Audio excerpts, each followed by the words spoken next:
हामी अब क्वेसनहरू क्लास 12 को एकाउन्टबाट क्वेसनहरू सल्भ गर्छौँ। योभन्दा पहिलाको पार्टमा हामीहरू रुलहरू 10 कलमको बारेमा सिकिसकेको छु। अब हामी यो क्वेसन सल्भ गर्छौँ। यसमा यो क्वेसन 2029 सालको 10 कलमवाला क्वेसन सल्भ गर्छौँ। मैले यो सबै यसमा सारिदियो, फोनमा सबै सारिदियो। यसमा के हुन्छ, एकाउन्ट 10 कलममा particular, unadjusted, trial balance, adjustment, adjusted, trial balance, income statement and balance.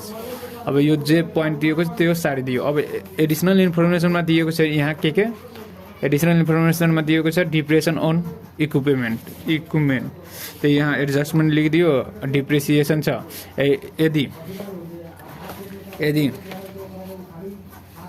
यदि के एक्सपेन्सेस दिएको छ भने डेबिट साइडमा जाने एडजस्टमेन्टको। यदि एक्सपेन्सेस दिएको छ त डेबिट साइडमा। यदि इन्कम लायबिलिटी यो दिएको छ भने क्रेडिट साइडमा जाने के। यतातिर मैले यो दुईटा पोइन्ट छोडिदिने। अनि एडजस्टमेन्टको यो डिप्रेसिएसन अन इक्विपमेन्ट के हो, खर्च हो हाम्रो। त्यो एडजस्टमेन्टको डेबिट साइडमा आउने, खर्च देखाइदिने। अब सेलेरी पेबल के हो, हाम्रो लायबिलिटी हो, त्यो यो क्रेडिट साइडमा आयो देखाइदियो। अब यो यसलाई माथि यो यता डेबिटको क्रेडिटमा यो पोइन्ट कहाँ छ त्यहाँ जाने। यो डेबिट छ त्यसलाई क्रेडिटमा, यो डेबिट छ क्रेडिट छ त डेबिटमा गरेर लेखिदिने। त मैले यहाँ डिप्रेसन अन इक्विपमेन्ट कहाँ दिएको छ, यहाँ दिएको छ। डिप्रेसन अन इक्विपमेन्टमा जाने अनि 29,000 क्रेडिट साइड देखाउने। यता डेबिट छ त्यता गएर क्रेडिट हुन्छ, यता यो क्रेडिट छ त्यता गएर डेबिट हुन्छ। अब गरिदिने। यदि डेबिट सेम साइड छ भने एड गर्ने, सेम साइड अर्थात् डेबिट छ भने एड गर्ने, वा क्रेडिट छ भने एड गर्ने। यदि क्रेडिट डेबिट छ भने लेस गर्ने। अब हेर्ने यसमा के छ, 2,49,000 यो क्रेडिट छ, यो डेबिट यो क्रेडिट। त के गर्ने, घटाउने। सेम साइड भने जोड्ने, यदि अपोजिट साइड छ भने घटाइदिने। त कति 2,90,000बाट 29,000 घटाइदिने, कति आउँछ 2,61,000। त 2,61,000 सारिदिने। यो क्रेडिट साइडमा छैन। अब त्यस्तै जे दिएको छ त्यसमा अब जे छैन त्यो हटाइदिने। यो कति छ यसमा छैन, 35,000।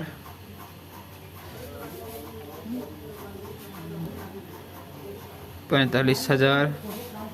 पर्चेस कति दिएको छ 12,000। सेल एक्सपेन्सेस अब यो जोड्ने, यो डेबिट छ यो पनि डेबिट छ, त्यो दुवै सेम छ, डेबिट भयो जोड्ने। र 60 12 कति भयो 72 भयो। अनि रेन्ट एक्सपेन्सेस के हो, यो पनि यहाँ। अब जे दिएको छ त्यो गरिदिने। यो कति छ, सेयर क्यापिटल 2 लाख। त्यसपछि क्रेडिटर कति छ 40,000। त्यसपछि लोन कति छ 60,000 लोन छ। जे छ सेम सारिदिने, किनकि यसमा केही छैन लेस गर्नु। त जे छ त्यही सारिदिने। डेबिट साइड भने डेबिट साइड गरिदिने, अनि क्रेडिट साइड छ भने क्रेडिट साइड गरिदिने। 2,75,000। अब हेर्ने यहाँ 5,000। अब यसलाई के गर्ने भने यो डेबिट छ भने डेबिट साइडमा ल्याइदिने, राखिदिने। यो क्रेडिट साइडमा छ भने क्रेडिट साइडमा राखिदिने। अब हेर्ने। अब यहाँ इन्कम स्टेटमेन्टमा के गर्ने, इन्कम स्टेटमेन्टमा ध्यान दिने। इन्कम स्टेटमेन्टमा डेबिटमा के कुन आइटम राख्ने, डेबिटमा इन्कम स्टेटमेन्टको डेबिटमा के राख्ने, इन्कम स्टेटमेन्ट छ नि। मैले अगाडि नै इन्कम स्टेटमेन्टको एउटा डेबिट हुन्छ एउटा क्रेडिट हुन्छ। मैले पार्ट 1 मा नै भनिदिएको छ डेबिट एन्ड क्रेडिट। डेबिटमा के राख्ने, एक्सपेन्सेस मात्र राख्ने। एक्सपेन्सेस हुन्छ जुन डेबिट साइडमा राख्ने इन्कम स्टेटमेन्टको। अनि क्रेडिटमा के राख्ने, इन्कम मात्र राख्ने। इन्कम हुन्छ जुन जसरी सेल्स भयो, कमिसन रिसिभ भयो, यो आइटमहरू राख्ने। अब हेर्ने। अब यसमा छुट्याउनु पर्छ हामीलाई कुन इन्कम स्टेटमेन्टमा जान्छ, कुन ब्यालेन्स सिटमा जाने। अब हेर्ने, यो इक्विपमेन्ट हो, यो के हो एसेट हो। एसेट कहाँ जाने, यहाँ जान्छ ब्यालेन्स सिटको डेबिट साइडमा। त्यसले ब्यालेन्स सिटको डेबिट साइडमा हालिदिने। कति छ 2,61,000।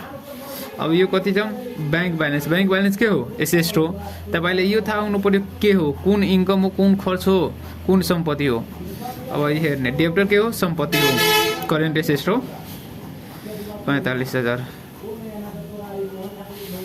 पर्चेज को खर्च हो त पर्चेज कति छ 12,000 त 12,000 देखाइदिने अनि त्यसपछि के छ सेलरी एक्सपेन्सेस के हो हाम्रो खर्च हो त 72,000 देखाइदिने इन्कम स्टेटमेन्टमा तब रेन्ट एक्सपेन्सेस के हो हाम्रो खर्च हो त खर्च देखाइदिने 30,000 त्यसपछि के छ शेयर क्यापिटल यो आफै लायबिलिटी छ मात्रै ब्यालेन्स सिटमा जान्छ त्यसले 2 लाख यता आनेर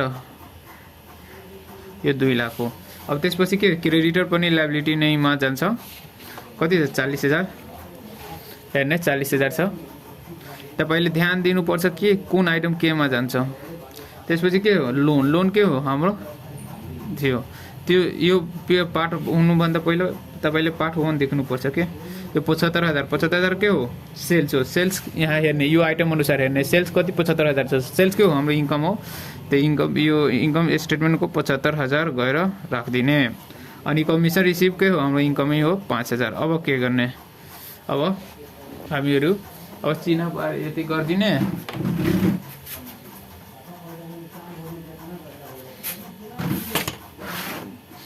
अब हामीहरुले यसमा टोटल गर्ने अब के इन्कम स्टेटमेन्टमा पहिला यहाँ हेर्ने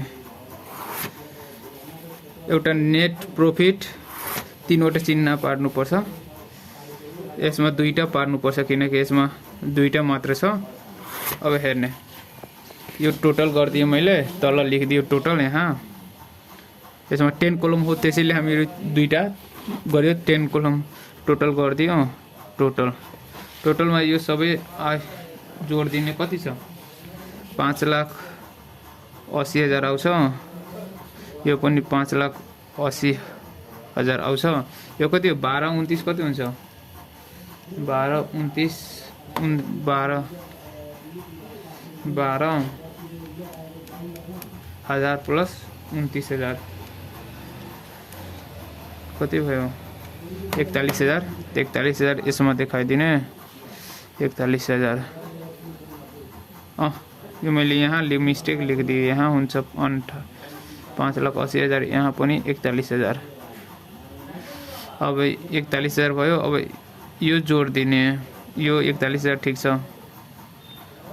यो डेबिट यहाँ एडजस्टमेन्ट ट्रायल ब्यालेन्स को यो जोड दिने अनि कति हुन्छ 12,000 यो सबै जोड्दा 2 लाख 3 लाख 2 लाख यो कति भयो 2 लाख 5,52,000 यो पनि 5,52,000 अब हेर्ने यो त तपाईले जोडेर निकाल्न सक्नुहुन्छ यो सबै अब यहाँ हेर्ने इन्कम स्टेटमेन्ट हेर्ने डेबिटमा अनि क्रेडिटमा कुन बढी छ हेर्ने यदि डेबिटमा यहाँ नेट लेखिदिने अब हेर्ने नेट प्रॉफिट भइरहेको छ कि नेट लस कसरी हेर्ने यदि क्रेडिटको इन्कम बढी आयो डेबिट भन्दा भने नेट प्रॉफिट हुन्छ यदि इन्कम स्टेटमेन्टको डेबिटको पैसा बढी छ अनि क्रेडिटको कम छ भने नेट लस हुन्छ हेर्ने त कति हेर्ने 12,000 अब हेर्ने यो तलको पनि आइटम देखाउनु पर्छ डिप्रेसन के हो हाम्रो खर्च हो त डेबिटमा 29,000 देखाइदिने यो खत्म भयो अब हेर्ने यो सेलरी पेपर के हो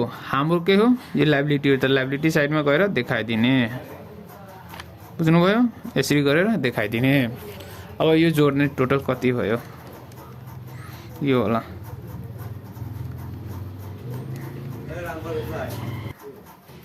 यो सबै जोड्ने अनि यो कता यतातिर डेबिट साइडमा कति आयो 2,51,000 यता कति छ 2,80,000 त्यतातिर के भयो net profit debit side credit side को बढी छ त नेट प्रॉफिट लेखिदिने अनि कति घटेको छ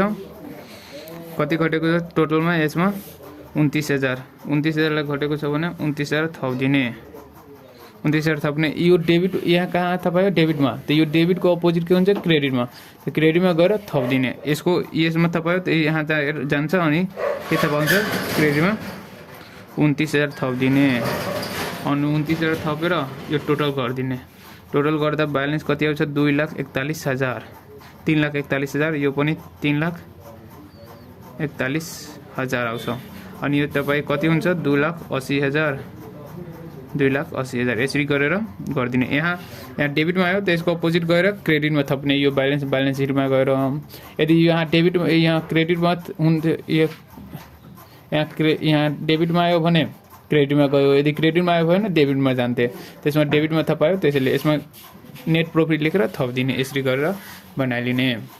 अब हामीहरू अर्को क्वेसन यसैको बनाउँछौँ 2029 सालको सेट 9 29 सालको।